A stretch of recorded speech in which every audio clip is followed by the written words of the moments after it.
Hari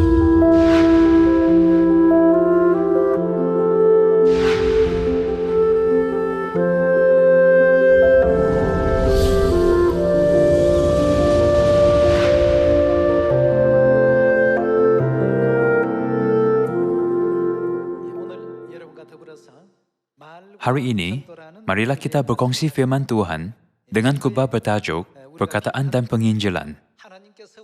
Marilah mengambil masa untuk merenung betapa pentingnya firman yang diberikan Tuhan apabila kita menjalankan kerja penginjilan. Perkataan sentiasa sangat penting. Ada banyak jenis perkataan yang kita gunakan untuk meluahkan diri. Ada perkataan yang merungut, yang menunjukkan ketidakpuasan hati, yang mengeluh, dan perkataan yang meluahkan kegembiraan. Secara rohani, bumi yang kita tinggal disamakan dengan kota perlindungan. Dalam erti kata lain, ia boleh dilihat sebagai penjara roh kita. Kerana ada banyak penderitaan dan kesakitan daripada kegembiraan di dalam penjara, adalah biasa orang di dalam penjara sentiasa menggunakan perkataan yang tidak puas dan bersungut daripada perkataan yang gembira dan bersyukur. Namun, tidak seperti orang di dunia, Alkitab mengajar bahawa umat syurga yang akan diselamatkan harus sentiasa melihat ke syurga dan bersyukur atas masa yang diberikan hari ini, serta saling berkongsi kata-kata gembira. Biar saya baca sebuah esei dari majalah Soul kepada senior yang sekali membelikan makanan. Terima kasih, Abang. Kepada ibu yang memasak untuk saya setiap hari, beri aku air. Perkataan sangat penting. Orang tahu mengucapkan, terima kasih Abang, kepada senior yang membeli mereka makanan. Tetapi mereka jarang berkata terima kasih kepada ibu mereka yang bangun setiap awal pagi dengan badan yang penat demi menjaga kesihatan keluarga. Jika Anda berkata, berikan aku air, saya harap ahli-ahli Sion kita akan membetulkan cara bercakap. Kita seharusnya berkata, Ibu, terima kasih atas makanan yang lazat ini. Marilah amalkannya mulai hari ini. Tuhan tidak memberi firman ini hanya untuk menyenangkan telinga kita. Sebaliknya, ia diberikan supaya kita dapat mengamalkannya. Jadi, kita harus melaksanakannya, bukan? Seterusnya, pada hari jadi kawan, saya mengucapkan selamat hari jadi. Pada hari jadi ibu, oh, hari ini hari jadi ibu, sedihnya, janganlah lupa hari jadi keluarga kita.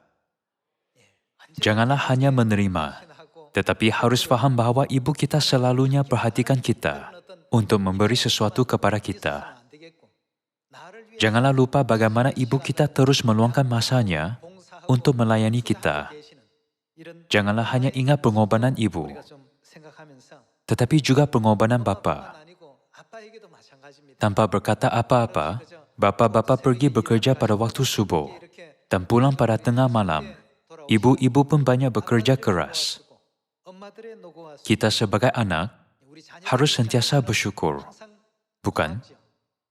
Mereka menghabiskan masa kehidupan, bahkan masa muda, memberi anak-anak makanan, pakaian, tempat tidur, dan persekitaran yang hangat, agar mereka membesar dengan baik. Dalam keadaan yang sangat baik, janganlah anak-anak mengambil kesempatan, berasa layak menerimanya. Tiada orang di dunia dilahirkan dengan hak untuk menerima semuanya secara percuma. Namun ibu bapa rela melayani anak-anak tanpa syarat. Inilah pengorbanan yang tidak terbatas. Anda mengucapkan terima kasih Abang kepada senior yang sekali memberimu makanan, tetapi berterus terang berkata, beri aku air. Kepada ibu yang menjaga Anda setiap pagi, tengah hari, dan malam. Kita perlu membetulkan cara bercakap yang kasar. Selamat hari jadi kepada kawan. Tetapi, adakah hari ini hari jadi ibu kepada ibu? Dari pandangan seorang ibu, dia pasti sangat kecewa apabila dia mendengarnya. Anda dan saya mungkin orang sejenis itu. Sesiapapun daripada kita, mungkin seperti penulis esei itu. Sudah tentu, ada ahli yang berbuat dengan baik. Namun, saya harap agar ahli-ahli sekarang boleh meluahkan kesyukuran dengan lebih ikhlas. Bagi ahli-ahli yang belum melakukannya, kita sekarang harus tahu saling mengucapkan terima kasih. Bukan? Saya terus membaca esei itu. Maafkan saya kerana lambat. Kepada rakan sekerja yang hanya tunggu 5 minit. Kepada ibu yang menantikan saya sepanjang hidupnya, kenapa datang jumpa aku? Pernahkah Anda mengatakan sebegitu kepada ibu bapa? Ada iklan perkhidmatan awam tertulis. Ibu, terima kasih dan aku sayang ibu. Kata-kata inilah taat kepada ibu bapa. Iklan ini betul-betul harus diberi anugerah. Mulai saat ini, walaupun ada sesuatu yang menyakitkan, marilah sentiasa berkata, Ibu bapa, terima kasih kerana membesarkan saya. Lebih-lebih lagi, mengapakah kita tidak berfikir tentang ibu bapa rohani? Berapa lamakah mereka menunggu kita bangun, menyedari, dan bertaubat? Terima kasih kerana menunggu. Kepada rakan sekerja yang menunggu kita hanya 5 atau 10 menit. Bagaimana pula Tuhan yang telah menunggu kita selama 6,000 tahun? Kita harus berkata, Tuhan, terima kasih kerana lama menunggu. Jika tidak, saya tidak berpeluang untuk bertaubat. Kita harus dapat membetulkan perkataan dan perbuatan terhadap ibu bapa bumi kita sebagai anak-anak yang diajar Tuhan. Tambahan pula, saya harap agar kita dapat menjadi orang yang mempunyai minda dan iman ini terhadap ibu bapa rohani kita. Marilah kita bersemangatlah dan mempunyai harapan syurga. Di bumi ini, semua adalah sukar. Dikatakan bahawa ekonomi juga dan semua bidang kini berada dalam kemelesetan global. Namun, bukankah Tuhan telah menyediakan sebuah negara yang tiada kesukaran? Dunia syurgawi mulia yang tiada lagi kesukaran, kerisauan tentang masalah kerja, kesusahan, perkabungan, kesedihan, kesakitan, atau kematian. Bukankah itu mengapa Tuhan membuka jalan mulia ke kerajaan syurga dengan memberi kebenaran, ajaran, dan gereja agar kita dapat mengambil jalan benar di bawah rahmat Tuhan? Oleh itu, kita perlu menggalakkan ahli-ahli keluarga Sion dengan perkataan seperti, bersemangatlah dan lakukanlah yang terbaik. Bersemangatlah dengan harapan syurga. Kita harus saling menggalakkan sepanjang hidup kita.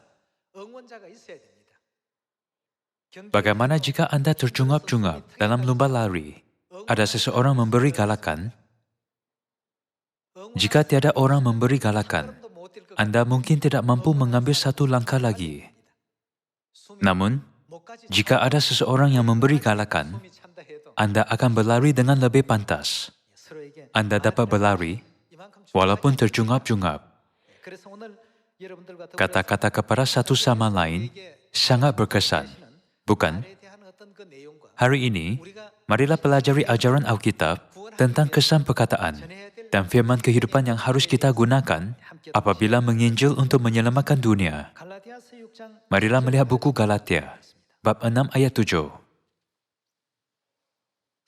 Jangan sesat. Tuhan tidak membiarkan dirinya dipermainkan.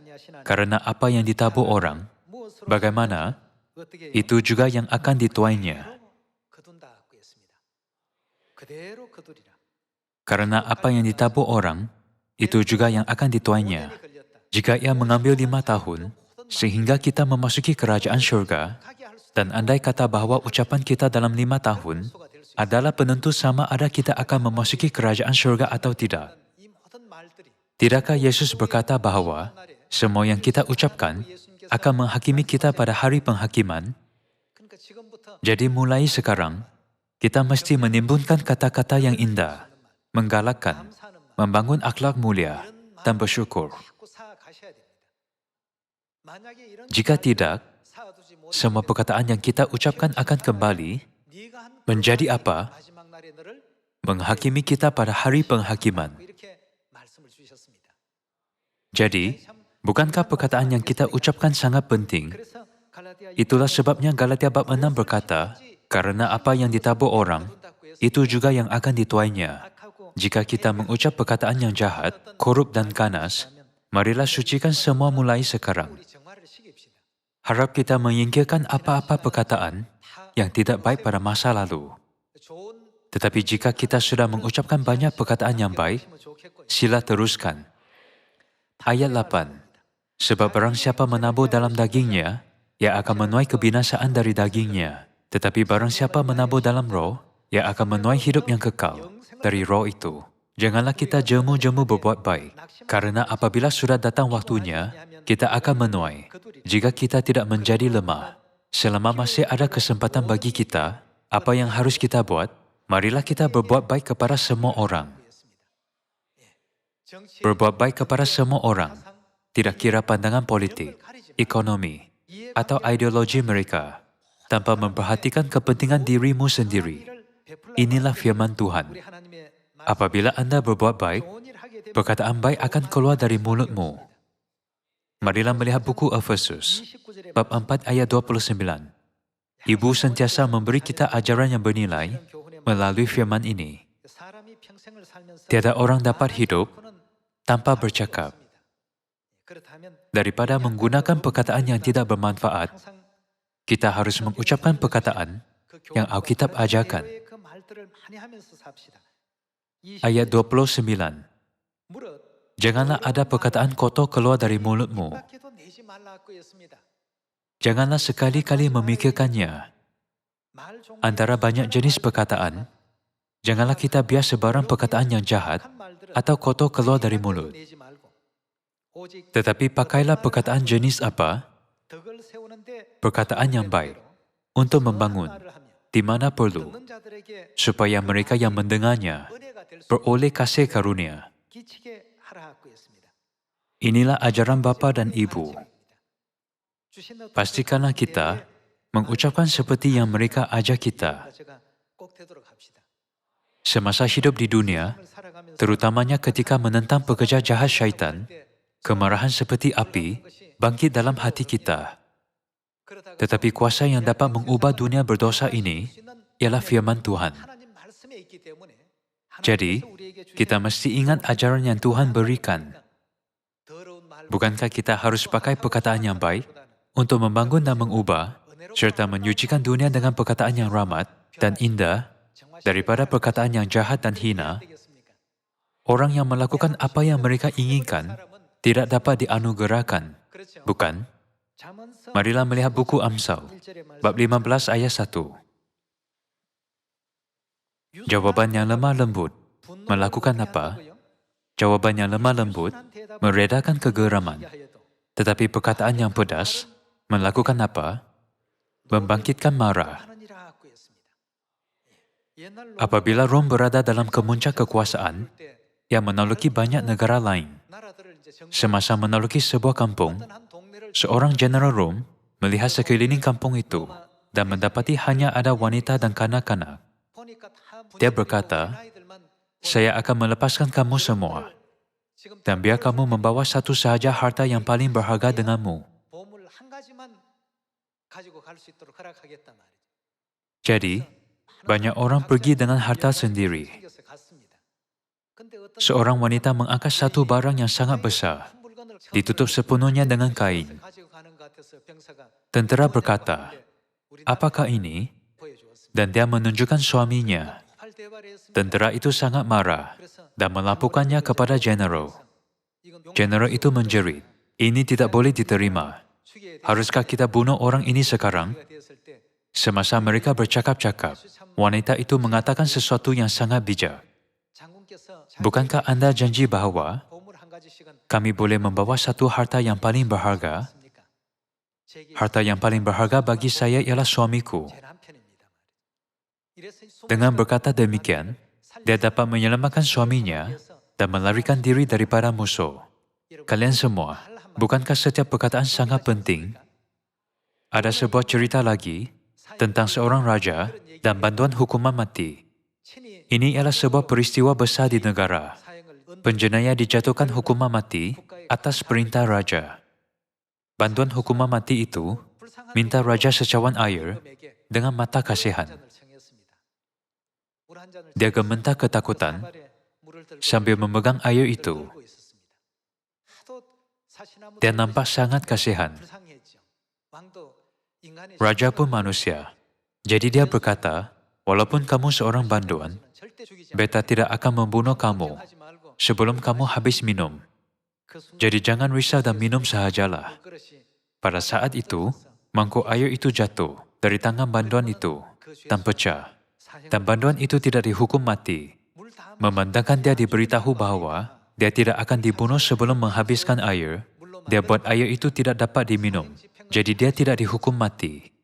Raja melepaskan banduan hukuman mati itu dan menepati janjinya. Jadi, kita dapat melihat bahwa perkataan yang kita gunakan adalah sangat penting. Buku Amsal bab 15 berkata, jawaban yang lemah lembut melakukan meredakan kegeraman, tetapi perkataan yang pedas membangkitkan marah.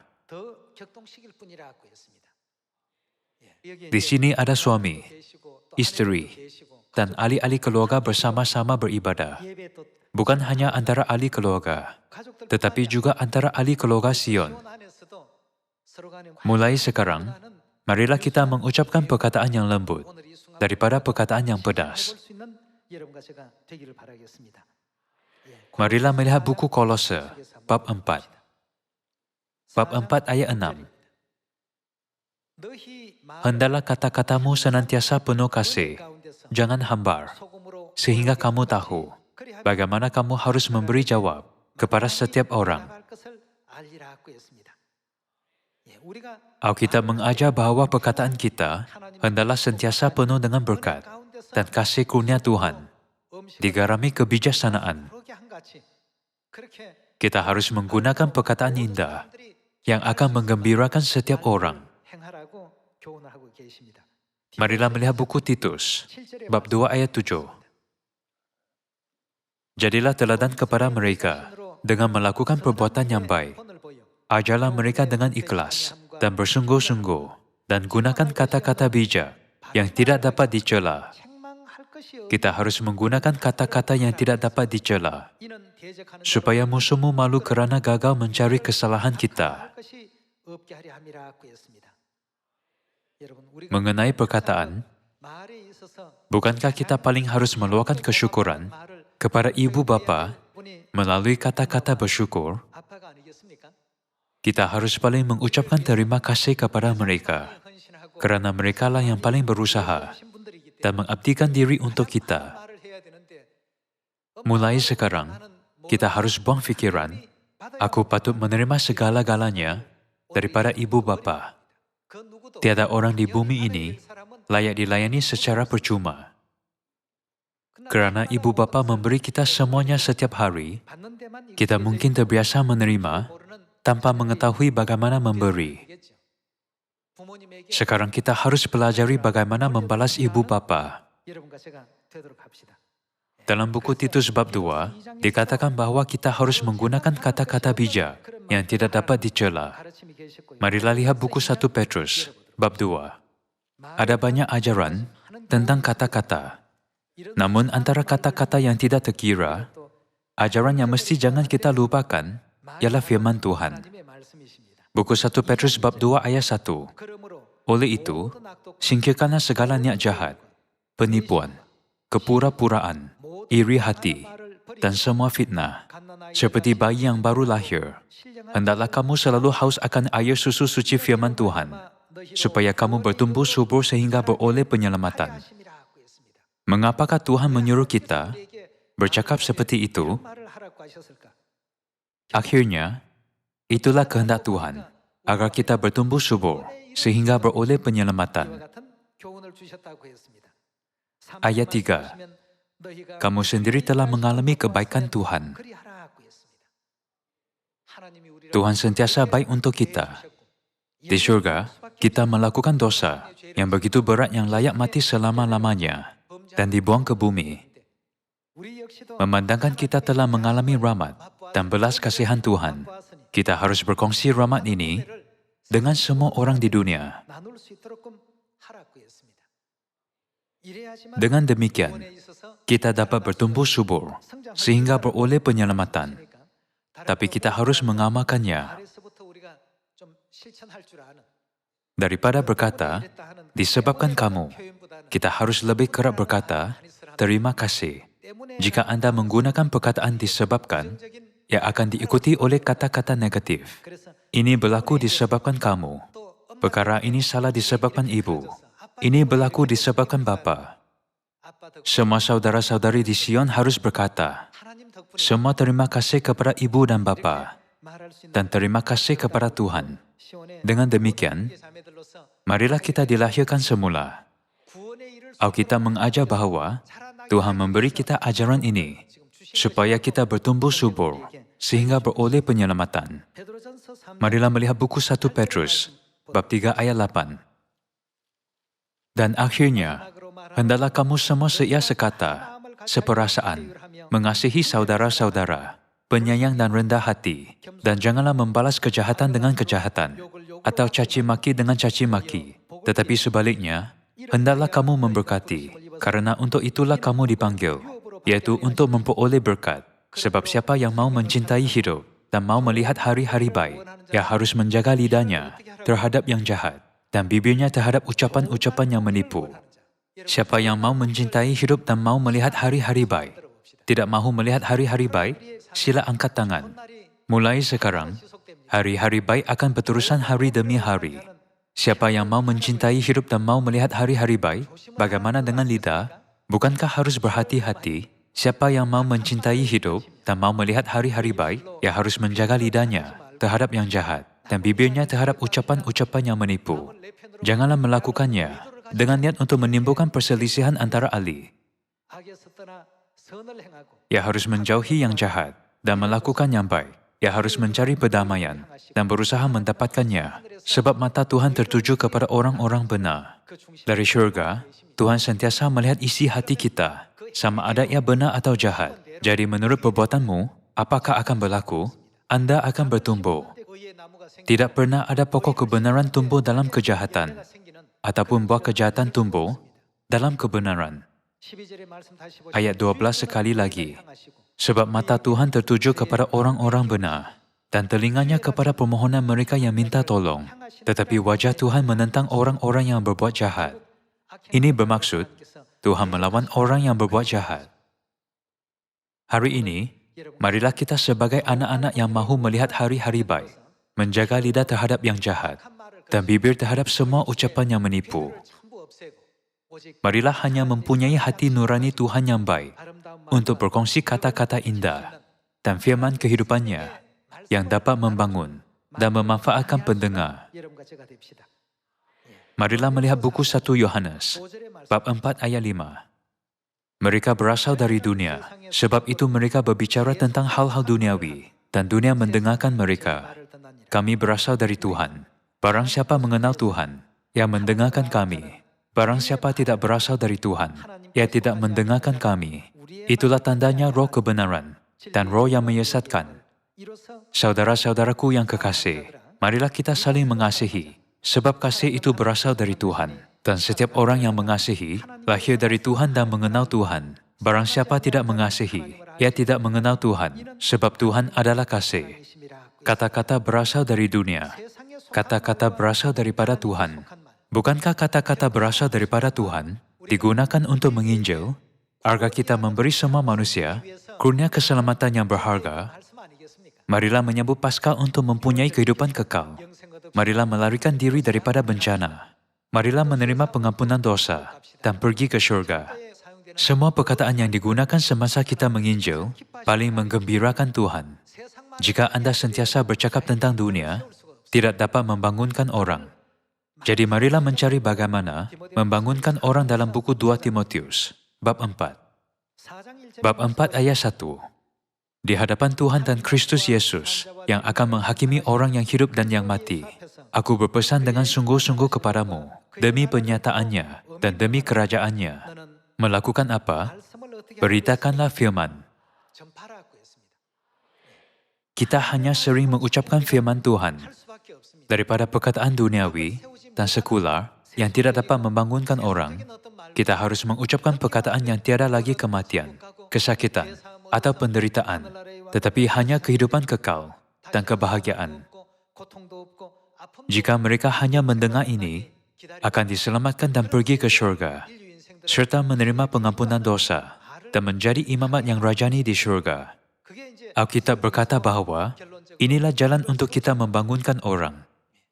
Apabila kita menuruti ajaran Alkitab, kita dapat berkata, terima kasih kepada Tuhan, terima kasih kepada saudara, terima kasih kepada saudari, terima kasih kepada bapa dan ibu, terima kasih kepada keluarga syurgawi.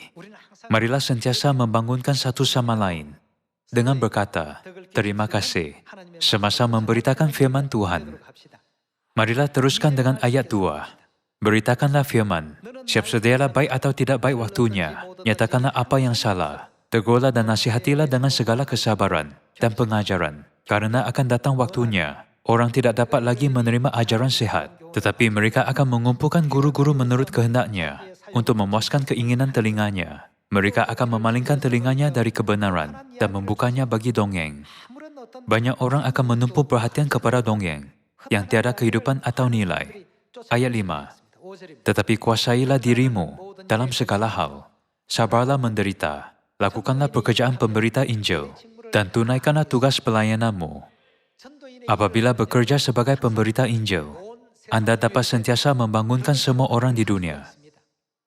Firman siapakah yang pemberita Injil sampaikan setiap hari? Mengucapkan firman Tuhan dan sentiasa menyampaikannya ialah peranan penginjil. Sambutlah Paskah dan mempunyai kehidupan kekal. Percayalah kepada bapa dan ibu, serta menerima keselamatan syurga. Sangat menakjubkan. Alkitab berkata, lakukanlah pekerjaan pemberita Injil dan tunaikanlah tugas pelayananmu. Marilah melihat ayat 6. Mengenai diriku, darahku sudah mulai dicurahkan sebagai persembahan, dan saat kematianku sudah dekat. Aku telah mengakhiri pertandingan yang baik. Aku telah mencapai garis akhir, dan aku telah memelihara iman. Sekarang telah tersedia bagiku mahkota kebenaran yang akan dikaruniakan kepadaku oleh Tuhan, Hakim yang adil, pada harinya. Tetapi bukan hanya kepadaku, melainkan juga kepada semua orang yang merindukan kedatangannya.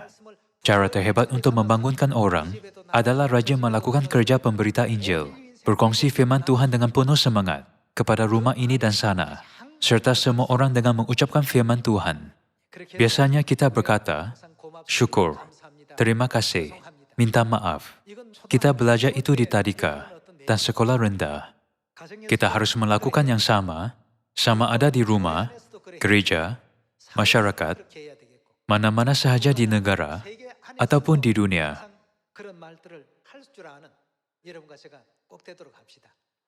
Sebelum kita berkata, marilah sentiasa berfikir dengan baik-baik. Jika ia tidak membangunkan, janganlah biar ia keluar dari mulut kita. Dengan demikian, kita dapat menyadari kekuatan satu sama lain, serta firman Tuhan yang kudus dan berharga, yang tidak kita ketahui sebelumnya. Kita lebih awal mendengar dan mempelajari firman Tuhan. Bukankah kita harus mengajar ahli-ahli baru yang datang kemudian mengetahuinya? Kita harus berkata kepada mereka, inilah firman Tuhan, inilah kebenaran.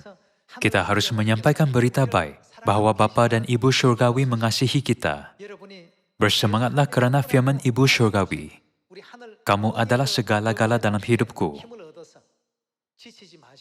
Marilah kita saling membangunkan dalam masa kesukaran, berpegang tangan dan saling menggalakkan dalam perjalanan ke syurga, agar kita semua dapat memasuki tanah air kita yang indah bersama-sama.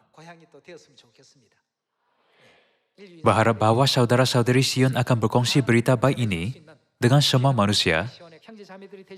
Saya tambahkan khutbah hari ini. Sekian, terima kasih.